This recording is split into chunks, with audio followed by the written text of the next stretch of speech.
Bismillahirrahmanirrahim. Assalamualaikum warahmatullahi wabarakatuh.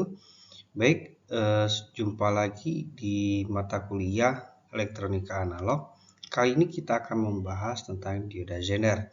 Nah, untuk mengenal lebih lanjut bagaimana dioda Zener, kita simak baik-baik. Salam kenal dari saya. Untuk pembelajaran kali ini, saya akan membahas dioda Zener. Nama saya Yasmin Yolanda dari Universitas PGRI Silamfari berkolaborasi dengan Universitas Bengkulu. Baik anakku sekalian, kita ketahui bahwa jenis-jenis dioda itu banyak sekali. Ada dioda jembatan atau dioda bridge ya, ada dioda foto, ada fotodioda, dan yang ketiga adalah dioda Zener. Mengapa dioda Zener?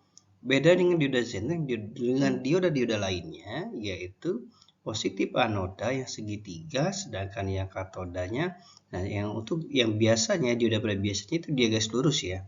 Nah, sedangkan yang di sini dia harus menggunakan seperti kepala dibengkokkan itu atas dan bawahnya. Nah, inilah keunikan dari dioda Zener.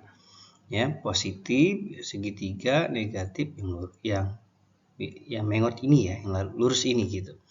Nah, jadi kalau gambar fisiknya anoda katoda itu seperti ini, dan di bagian dalamnya itu apakah dia menggunakan silikon, anoda dan katodanya positif negatif. Baik.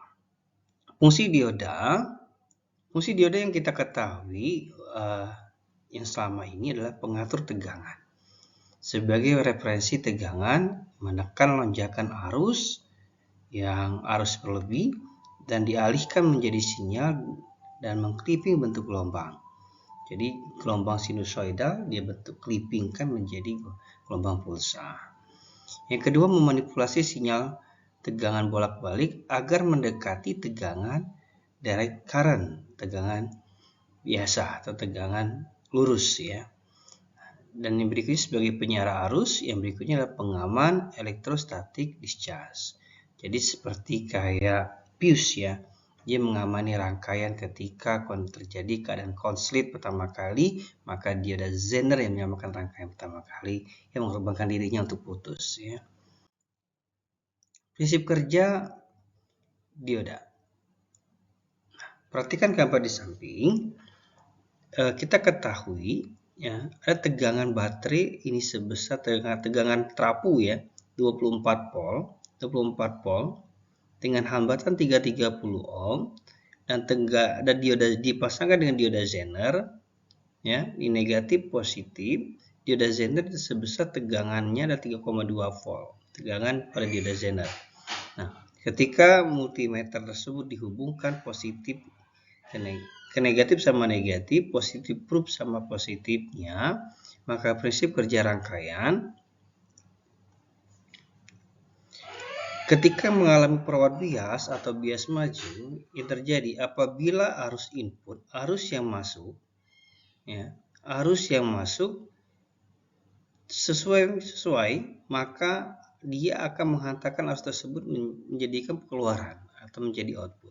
Sedangkan kondisi reverse bias ya, bila arus masuk melampaui batas, maka alat ini akan membiaskan atau membalikan arus tersebut sehingga arus yang keluar bisa sesuai dengan kebutuhan suatu komponen. Jadi kalau dia kelebihan, misalkan di sini kan 24 volt 3,2 volt, maka P di sini lebih besar daripada P Zener ya. Maka dia akan stabil. Tetapi kalau di Zener lebih besar ketimbang P baterai di sini, maka dia akan mengalami dibalikan kembali ya. Seperti itu. Dari gambar di samping bahwa I0 kita ketahui bahwa hukum Ohm P dibagi R. Di bagian pembilangnya 24 volt dikurang 3,2 volt. Jadi 24 volt yang kita ambil baterai yang di sini dikurangkan dengan 3,2 volt. Hasilnya sekitar berapa? Jadi ada sekitar 21,8 ya. 1,8 volt.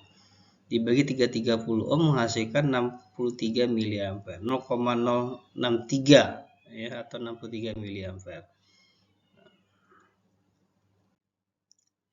Kita perhatikan contoh berikut ini. Nah, bila suatu rangkaian dioda yang diberikan tegangan 12 volt dengan hambatan 400 ohm dengan arus 5 mA, arah arusnya ke sini dia. Ini arah arusnya.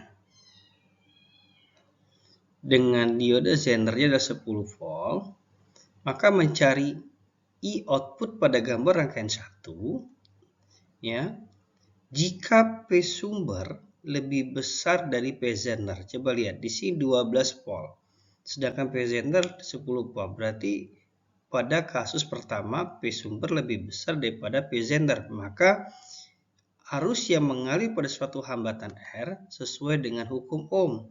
I sama dengan P dibagi R, di mana 12 volt dikurang 10 volt. Di sini. Ya. Jadi sekitar 2 volt dibagi dengan R-nya 400 ohm. Sehingga menghasilkan 2 dibagi 400 sekitar 0,05 ampere atau 5 miliampere. Ya. 5/1000.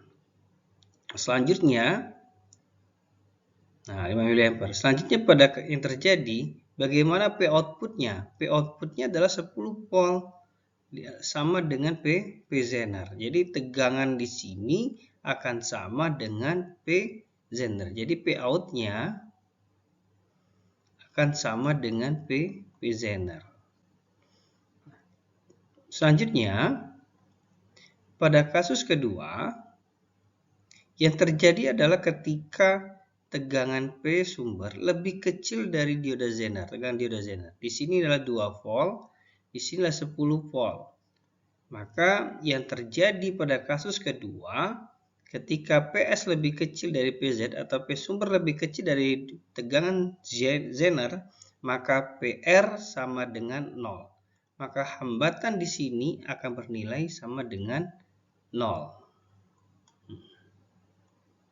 Jadi, dan P out-nya akan sama dengan P Zener, ya. Dengan P sumber, P out-nya sama dengan P sumber, yaitu sebesar 2 volt. Baik, itu saja paparan dari Pak Yaspin. Semoga ilmunya bermanfaat.